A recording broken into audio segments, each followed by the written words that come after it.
Edgar Cayce, born to a poor farming family in 1877 in rural Kentucky, was an exceptional human being.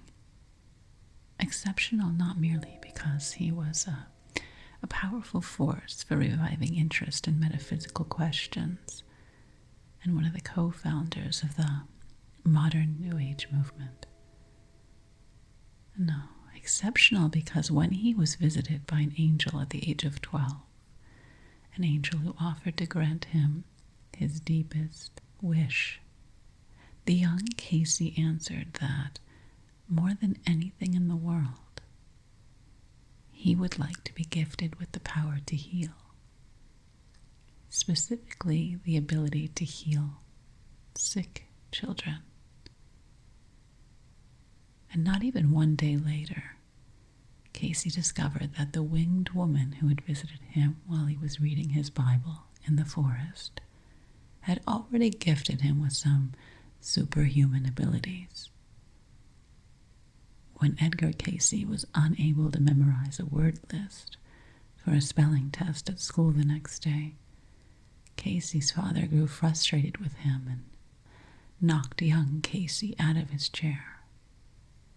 Cayce lay on the floor crying, feeling upset about the argument with his father and anxious about the exam the next morning, when suddenly he heard the voice of the same angel from the forest encounter, comforting him and assuring him that she had come to help. "Place your spelling book under your pillow tonight while you sleep," she instructed, and Edgar did exactly as she said. Much to his own and his father's amazement, his father woke him up and tested him on the material in the book. Edgar was able to answer any and every question his father asked. Edgar applied this book under the pillow technique for the rest of his life, absorbing the contents of thousands of books this way. Overnight, Edgar went from being a mediocre student to a high-achieving genius. But this was not the only miracle-working power Edgar would discover the angel had bestowed upon him. After being struck in the coccyx by a baseball, Edgar had a dream in which the treatment for his injury was revealed.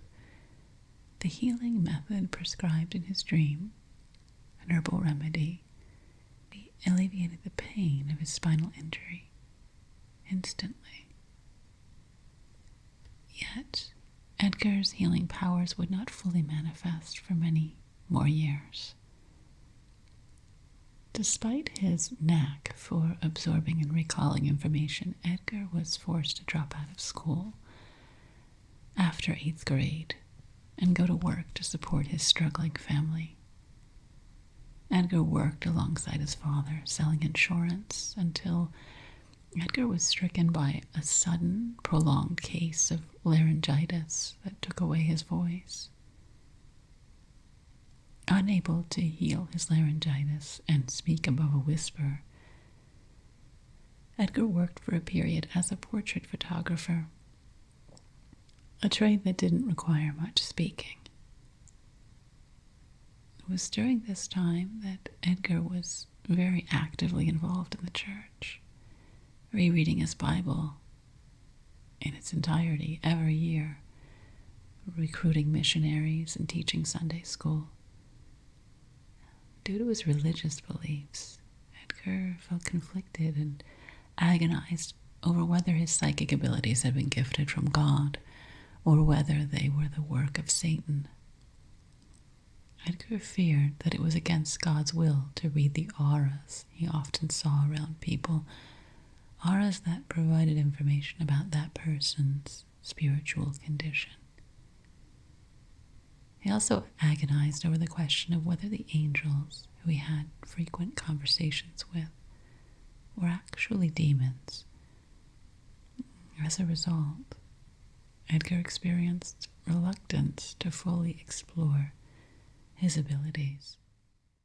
Edgar continued to suffer from laryngitis until a traveling hypnotist came to town and offered to attempt to heal his condition while Edgar was under hypnosis.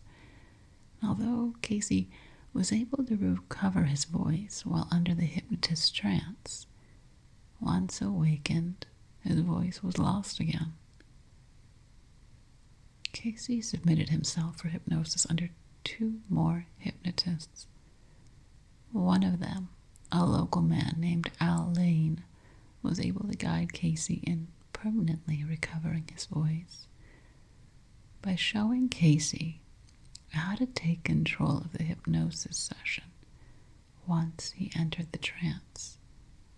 Once Cayce learned to get mastery over his trance state, Cayce claimed that he was put in contact with an entity who he said was his higher self, an entity who guided him through the healing process.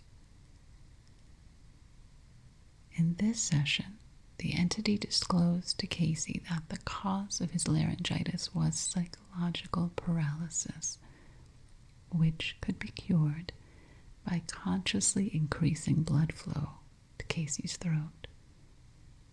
And while under the hypnotist's trance, Cayce's neck and face turned bright red, as if blood was being channeled in large volumes to these areas of his body. When Cayce came out of the trance, he was miraculously able to speak again. It was through his hypnosis work with Lane, the local hypnotist, that Edgar Cayce rediscovered his own healing powers. While in the trance state, Edgar was also able to identify some of Lane's physical ailments and prescribe treatments for them. Impressed by Cayce's clairvoyant abilities, Lane encouraged Cayce to offer his services to the public.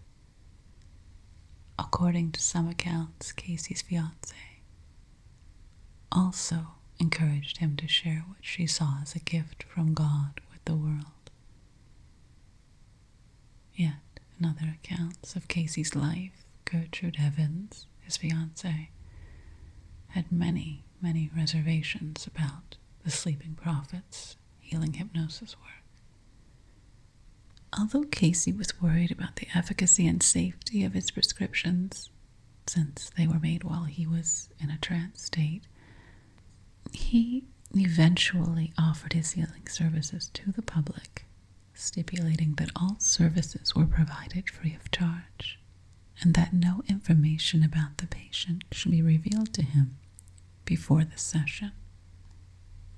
In one particularly poignant session, Cayce was able to heal a 5-year-old girl suffering from a fatal brain injury.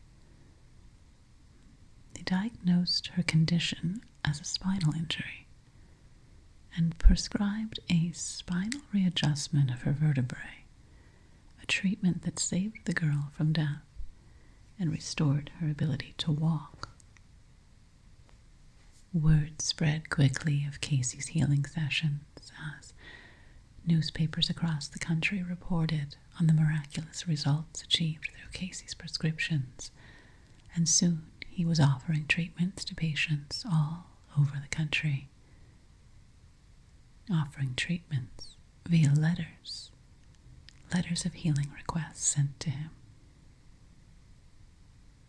While in his self-induced hypnotic trance and supplied only with the person's name and place of residence, Cayce was able to contact the entity and diagnose and advise on how to heal a wide range of mental and physical maladies. Cayce offered these healing sessions despite popular beliefs at the time that hypnosis triggers psychotic states and can lead to madness. Cayce also grappled with concerns about unintentionally causing harm, injury, or even worse, death, to one of his patients. Yet, according to Cayce's reports, and case after case, those who consulted him for medical advice experienced no adverse effects of the treatments, Rather, all of Cayce's patients seemed to report feeling much better than they had expected. Very quickly, Cayce became renowned internationally, and his advice was highly sought after. Yet, due to his insistence on never charging money for his readings and healing sessions, Cayce experienced financial hardship, forcing him to seek employment at a bookstore and resulting in a failed attempt at making money from a card game he invented. Failed attempt because the copyright on the card game was stolen by the game company he had pitched the idea to.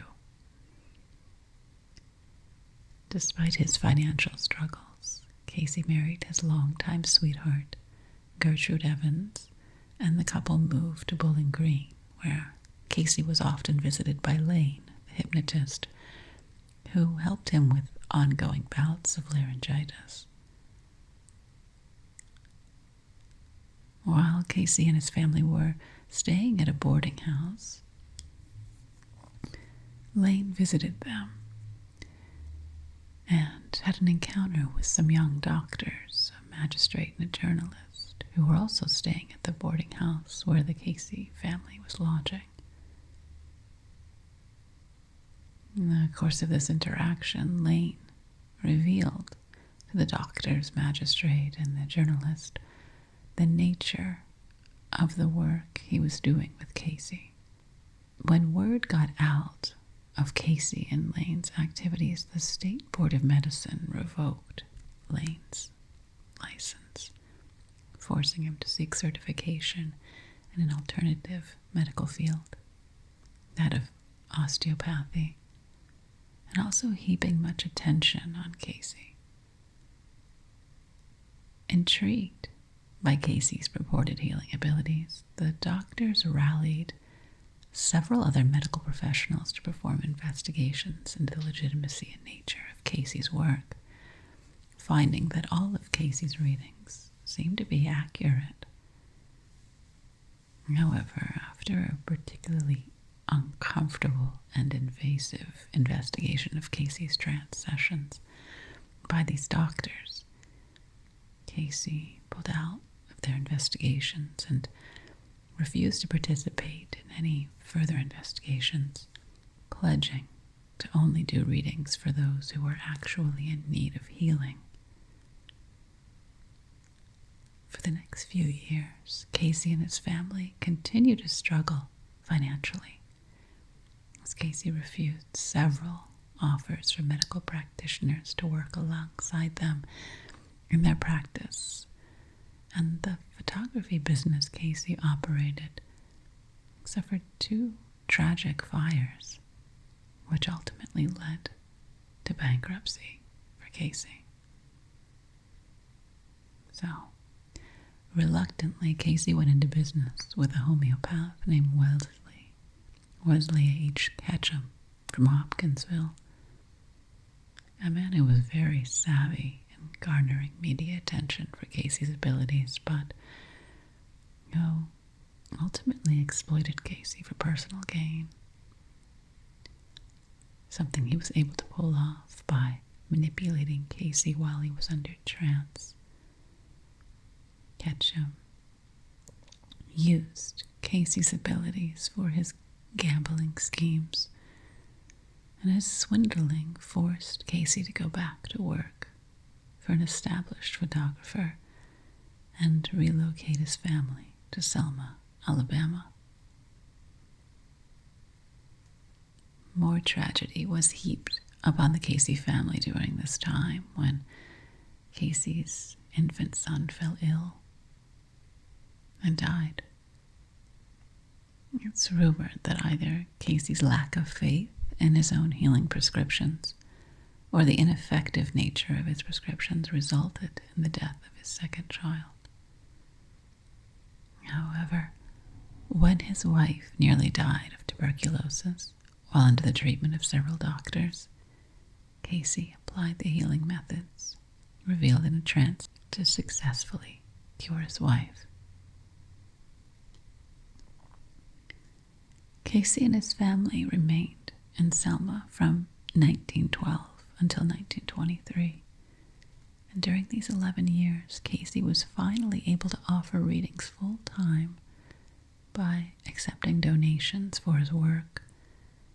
His fame intensified during this period, as the accuracy of his readings was widely written about and reported on. For each patient, Cayce entered his trance state in sessions attended by his wife and eldest son, who functioned as hypnotists, a role that Lane had originally performed. Cayce also hired a secretary to transcribe the details and findings of each reading in an effort to glean knowledge that could be of benefit to the broader medical community. In offering his readings, Cayce followed a strict ethical code, refusing to perform readings for those seeking personal gain, such as those trying to speculate on future trends in the stock market, people seeking insight for gambling or business ventures. But by some reports, he did get involved in an endeavor to locate a hidden treasure, though it was unsuccessful. Cayce's beliefs were further challenged after a session with a wealthy businessman and student of metaphysics named Arthur Lammers. After a session he performed in 1923, Cayce was incredulous when Lammers related to him that during that session, Cayce had helped him explore some of his past lives and various incarnations. Cayce, a devout Christian, was troubled by these revelations, since he didn't believe in reincarnation or transmigration of souls. But since Cayce was unable to remember any of the details of his sessions after he awoke from the trance, he remembered nothing of what he had said to Lammers while under hypnosis. But after reviewing the stenographer's notes of the session, he learned that he had stated the following while in the trance state. In this we see the plan of development of those individuals set upon this plane, meaning the ability to enter again into the presence of the Creator and become a full part of that creation. Insofar as this entity is concerned, this is the third appearance on this plane, and before this one, as the monk. We see glimpses in the life of the entity now as we were shown in the monk in this mode of living. The body is only the vehicle, ever of that spirit and soul that waft through all times and ever remain the same. Since Cayce's sessions were not systematically recorded until 1923, there's only one other reference to reincarnation in his readings, a brief reference to the transmigration of souls, a reference he made in 1911. Intrigued, Cayce reluctantly accepted Lammers' invitation to go to Dayton, Ohio, so the two could collaborate in the exploration of such metaphysical phenomena that seemed to be coming through and explored during Cayce's trance states. While the two successfully plumbed the depths of a variety of metaphysical phenomena, their efforts to establish a formal organization to oversee these investigations floundered due to Lammers' financial hardships. But Cayce's introduction via Lammers to metaphysical subjects sparked an ongoing, lifelong interest in these phenomena and caused a permanent shift in the focus of Cayce's work.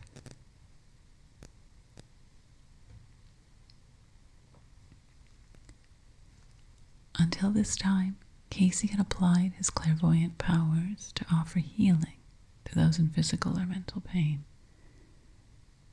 The prescriptions for healing suggested while Cayce was in his trance state did call for some unorthodox, unconventional treatments, such as electrotherapy, ultraviolet light treatment, the adoption of a specific diet, stress reduction through massage, relaxation, and nature and the outdoors.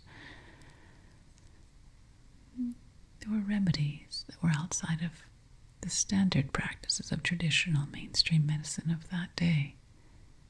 Cayce's medical practices and advice did experience some difficulty holding up to the intensifying scrutiny of the American Medical Association, an organization whose standards of practice were becoming more strict to protect the public from charlatans and quack medicine peddlers who had proliferated in the late 19th century and early 20th.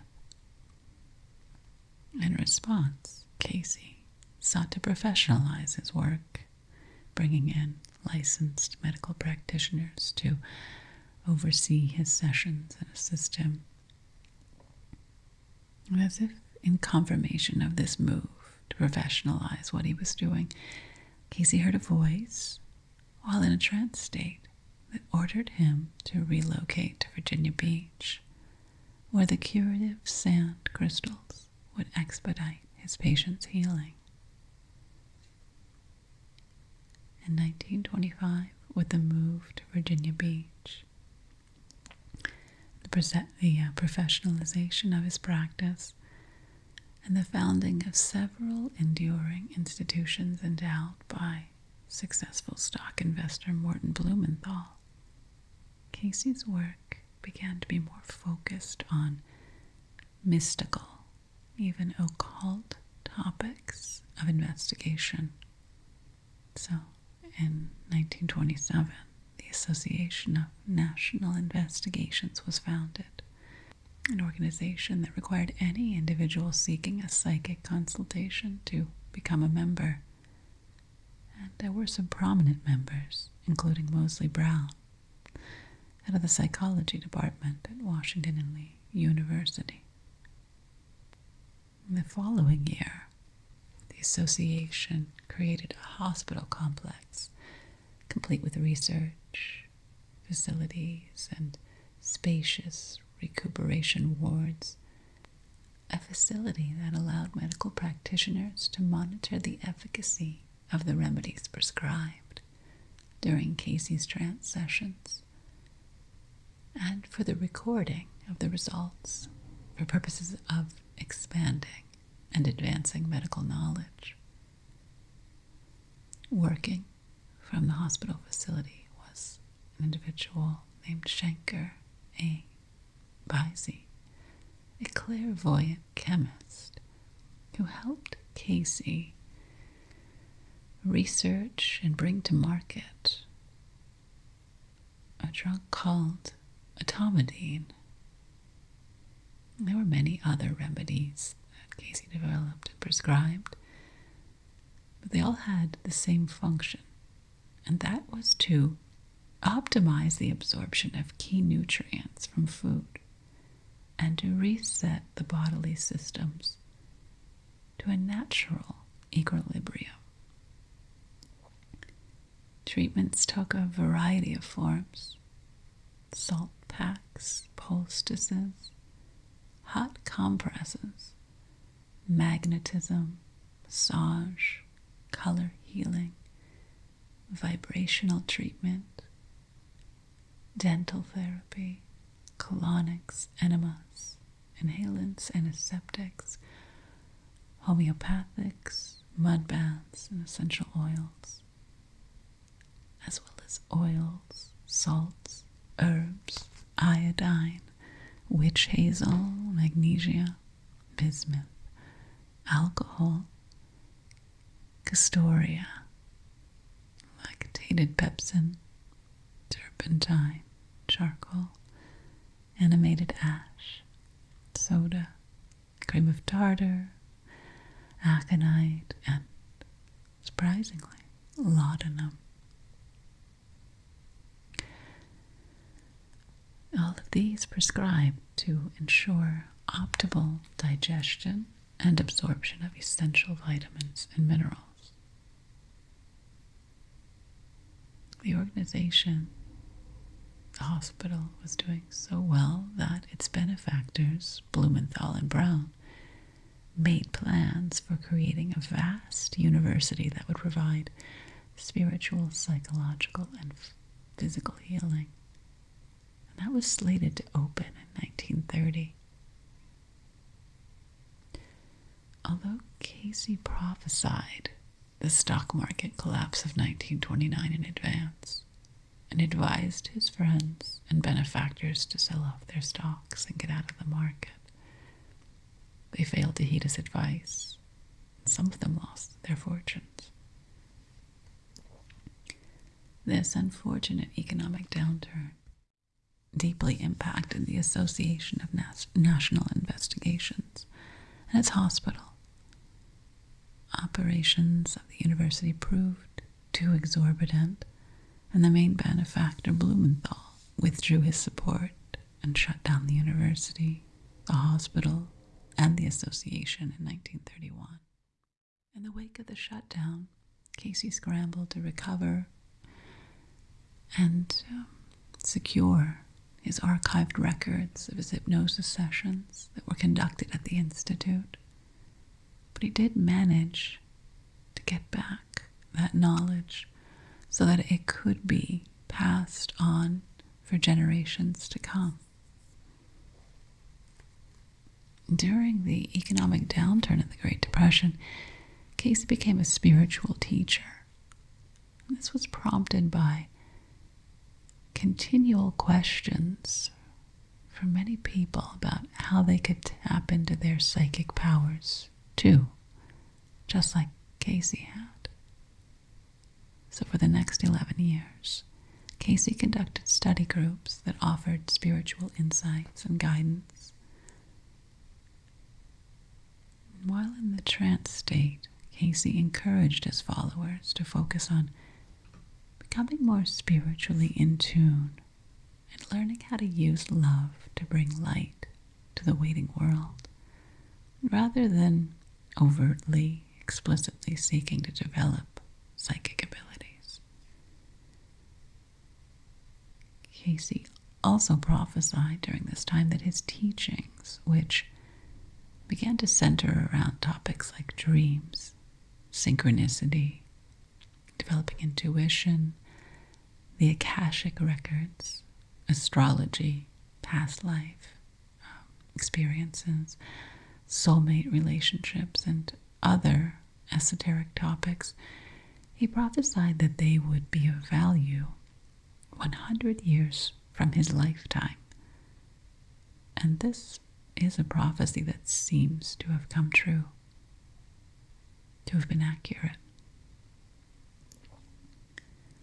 For the purpose of further investigation of psychic and metaphysical phenomena, in 1931, Cayce founded the Association for Research and Enlightenment, A.R.E.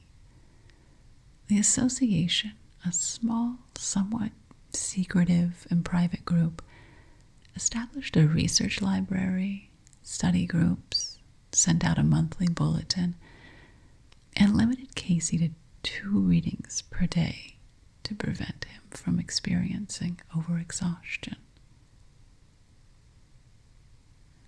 Detailed records, which were managed by Edgar's son Hugh Lynn, were maintained for each of Cayce's sessions, and he also kept track of Cayce's own daily routine, perhaps to discover what factors contributed to Cayce's psychic abilities.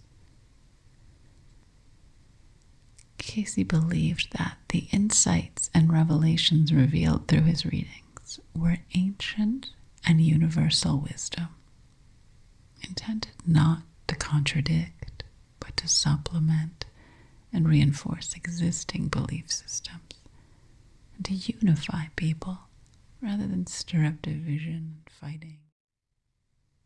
During this more mystical phase of his work, Cayce issued hundreds, perhaps thousands of prophecies, predictions about future events. Aside from prophesying the stock market crash of 1929,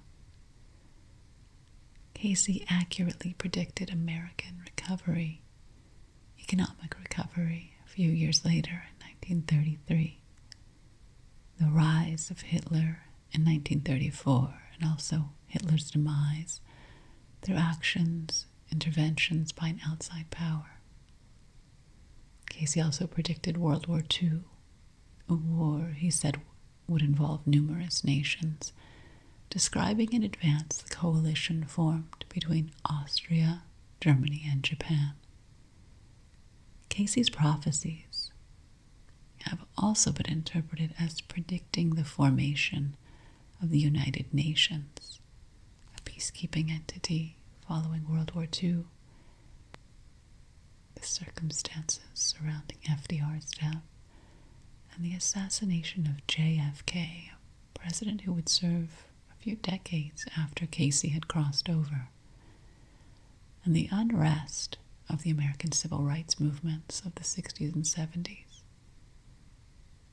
Cayce also foretold a new world order in which Russia rises to power as a beacon of freedom and democracy. Some see this as a prediction of the fall of communism in 1991. One of the most prominent topics of Cayce's prophecies was the Lost Continent of Atlantis. Cayce claimed to have time traveled to the ancient civilization, which he said once covered more land than the continent of Europe, which he said possessed technology far more advanced than any we have access to today. Tragically, according to Cayce, the continent was submerged by a cataclysmic flood in the Atlantic Ocean 10,000 years ago. However, in 1938, Cayce predicted Atlantis would rise again in 1968. Cayce foresaw that Atlantis would be rediscovered in the waters near Bimini, a chain of islands in the Bahamas. Oddly,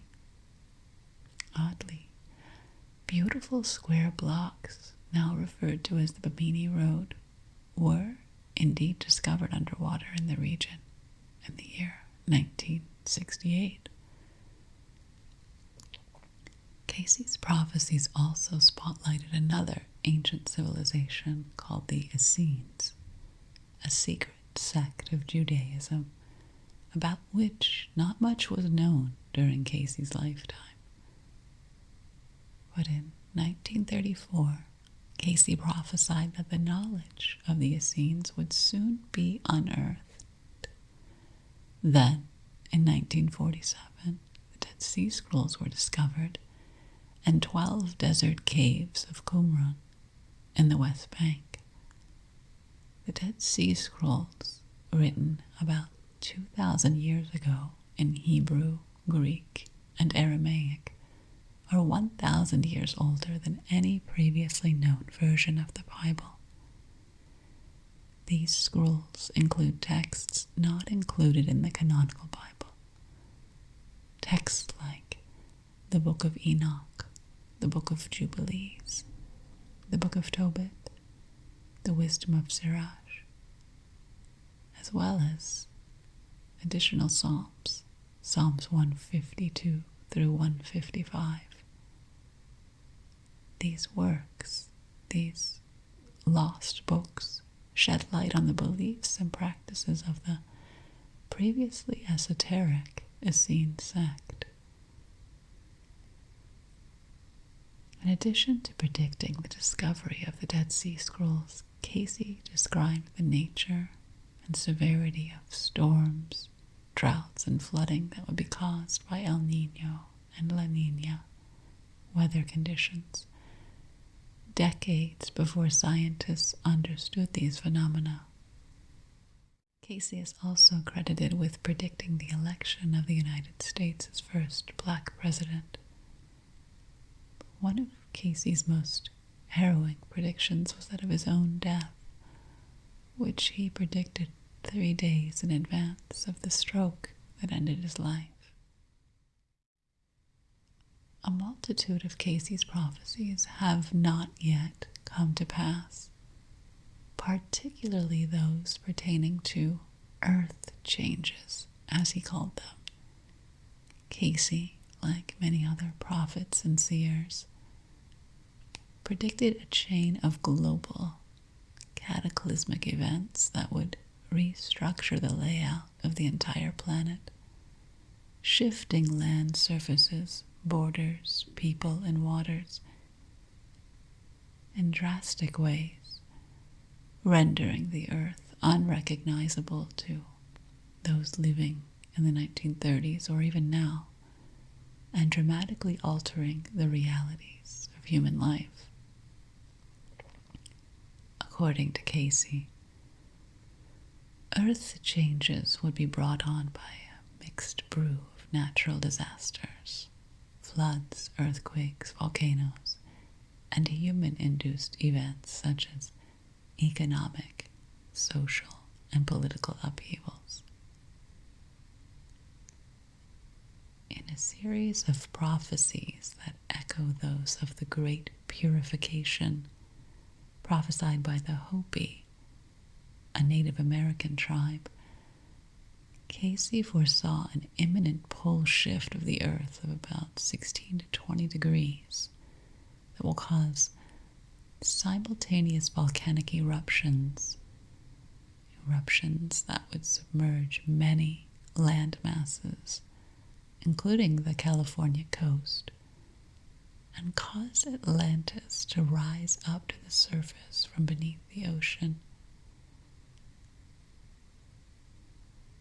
Shifts that would split Africa into 3 separate land masses, sink Cairo into the Nile River, submerge parts of Asia, like the Japanese and Philippine islands, all of Taiwan and Korea, into the oceans and seas.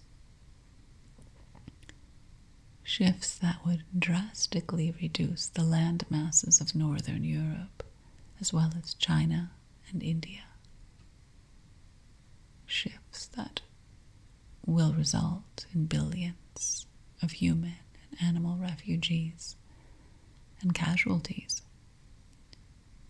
Cayce also foresaw the melting of the ice that covers Antarctica and drastic climatic changes that will make that continent lush and fertile.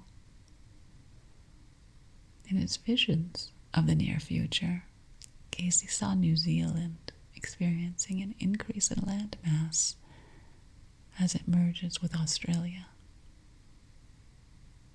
Russia undergoing few, if any, changes so that it emerges as the world's predominant food supplier. California and much of the west coast of the United States being splintered into islands, and the Great Lakes of the Northeast merging, causing a fissure of that region as well. In 1998, NASA discovery that the Earth's poles have indeed shifted have lent some credence to Cayce's future predictions relating to imminent, earth-shattering earth changes.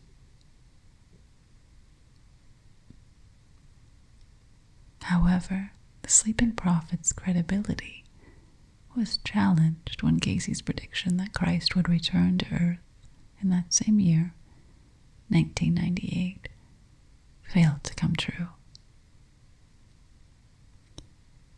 Whether Earth's poles are shifting or not, and whether Cayce possessed otherworldly, supernatural, psychic healing, and future scrying powers, has yet to be proven beyond a shadow of a doubt. So it's ultimately up to you to decide whether the sleeping prophet's predictions and hypnosis healing offer evidence that psychic phenomena are real. One thing is clear, however: followers of Cayce and skeptics alike hold very polarized views about the sleeping prophet's hypnotic healing work, his revisions of humanity's history, particularly his descriptions of the Lost Continent of Atlantis and the 5 races of humanity who interbred with aliens, and his psychic predictions for the future. Undoubtedly, Cayce, dubbed the sleeping prophet, but also the father of holistic medicine and one of the founding fathers of the New Age Enlightenment movement, has been highly influential among those interested in metaphysical investigations, psychic phenomena, and the existence of aliens. Whether Cayce was correct or not in describing the human race as being rooted in red, brown, black, white, and yellow races that developed at different rates in different regions of the earth, with the red race of Atlantis being the most highly developed among them, and whether or not soul entities of Earth's distant past procreated with earthly animals to produce 12 feet tall giants, and whether or not Cayce was simply parroting the teachings of Carl Jung, P.D. Ouspensky, or Helena Blavatsky, or not. It's irrefutably true that Cayce has inspired several generations of practitioners and theoreticians on psychic mediumship, spiritualism, and clairvoyance, including psychic hypnosis and alien channeler Dolores Cannon, as well as countless teachers of the law of attraction. Cayce successfully sparked renewed interest, which has not waned since, in topics such as astral projection, prophesying, mediumship, the Akashic Records, or Book of Life, aura reading, astrology, and dream work. Yet, those skeptical of Cayce's work and legacy attribute his miraculous healings and accurate psychic predictions to common cold reading methods used by charlatan psychic mediums, such as using deliberately wishy-washy, waffly, vague statements wrapped in language such as "I think," or "it seems," perhaps, or "it's possible that." Cold reading methods that prey on individuals' desperation for a cure and their suggestibility due to intense desires to believe. Skeptics also attribute Cayce's healing powers to sheer luck and are keen to point out that since Cayce performed over 14,000 healing hypnosis sessions, he was bound to get a few positive hits and have some success. They also highlight the fact that Cayce's followers only cite his successful readings and accurate predictions, not those that were wildly inaccurate, such as the hundreds of cases in which he performed healing sessions for patients who had already passed away since the time of their mailed-in healing requests. They also note that Cayce's remedies were drawn from folk medicine, and Cayce never formally submitted himself and his psychic powers to formal, controlled scientific investigation.